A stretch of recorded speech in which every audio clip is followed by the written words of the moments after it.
Hello, everyone. I'm Peter Albrecht, and you are watching News Now.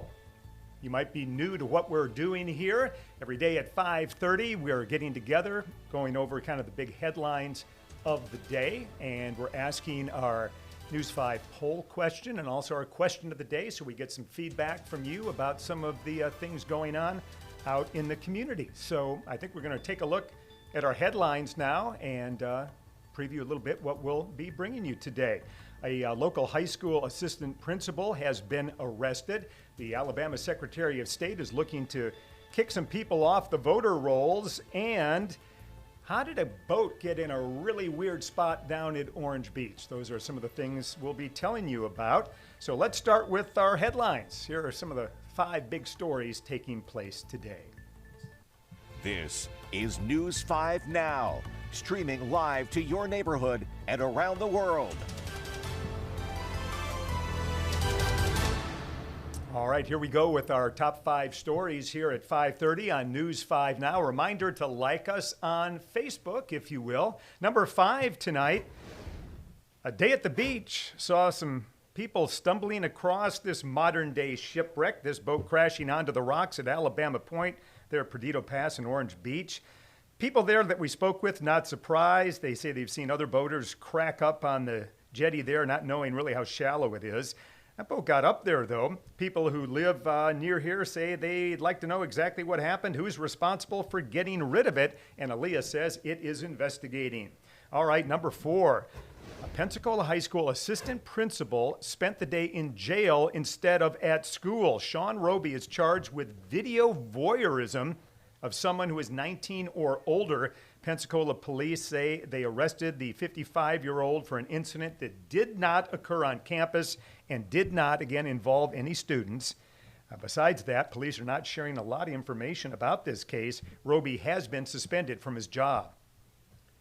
Number 3, a new emergency room facility planned to serve folks who live in Perdido Key. Ascension Sacred Heart will be building this ER off of Sorrento Road. It will have a triage area, a resuscitation room, 9 treatment spaces, CT and X-ray capabilities. More than 40 people will work there. The hospital says it's building the freestanding ER because there's just so much growth in the area, and it will begin accepting patients if all things go as scheduled by next summer.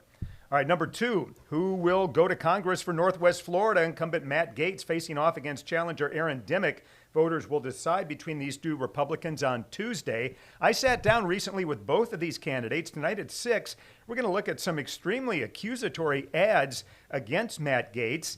We'll tell you who he says are behind them and why Aaron Dimmick says these ads speak the truth.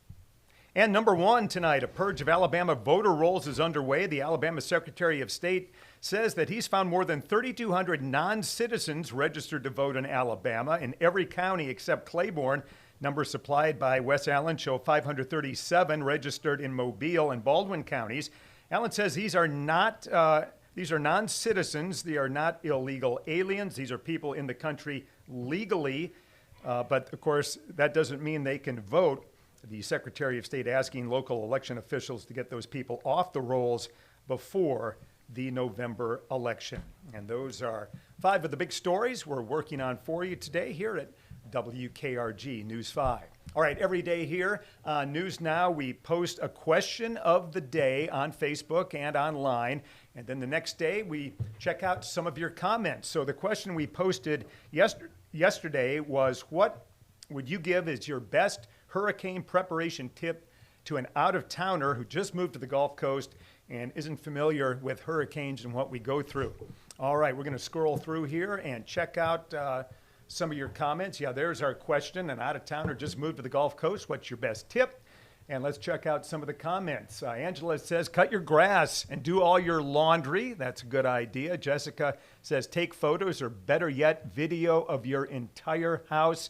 Include contents, any buildings outside. That is great advice if you have to file an insurance claim. All right, Karen says, stay off the roads after the storm has passed. Our first responders' safety is way more important than your desire to go out and get a good look. Great advice from Karen. Aaron says, be aware that as a rookie, it's a tradition to board up all of your neighbors' homes for the First season when a hurricane is approaching, we love newcomers. Welcome to the Gulf Coast. Listen to your local weather forecast only. That's always good advice. And let's see here. Everyone thinks of the basics. When you're cleaning up, it's class 3 or higher, leave. That's George's advice. And that would be my advice too, is if you can get out, you have some place to go, you can afford to do so, I think it's a good idea to get out of town, especially if you live right at the coast or on the water. Okay, now let's move on to our poll of the day, see how you responded to that. And this involves our eating habits. And the question that we've been asking today is, what kind of snack do you prefer, salty or sweet? All right, I do not know the results. Let's see if we can put them up here and see where our numbers right now. Look at that. Almost a 50-50 breakdown. 51% of you right now going with salty and 49% with sweet.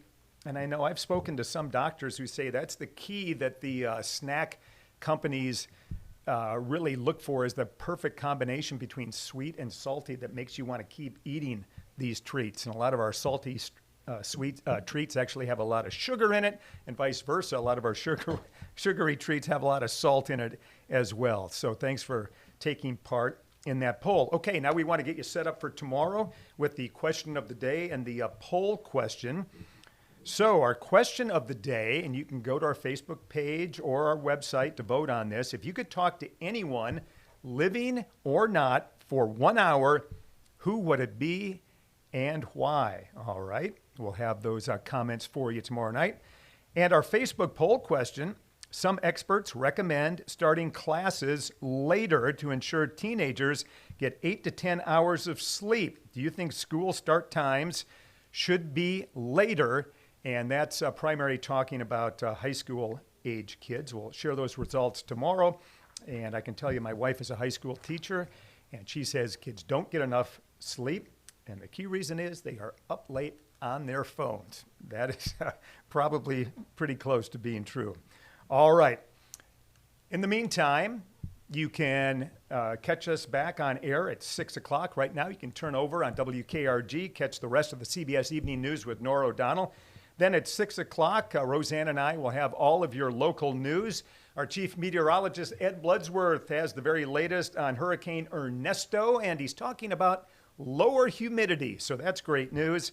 And Simone Eli in sports will continue to get us ready for high school football season, just a week away now. Tonight, we're going to be taking a look at the Citronelle Wildcats. So that's all coming up in just a few minutes on News 5.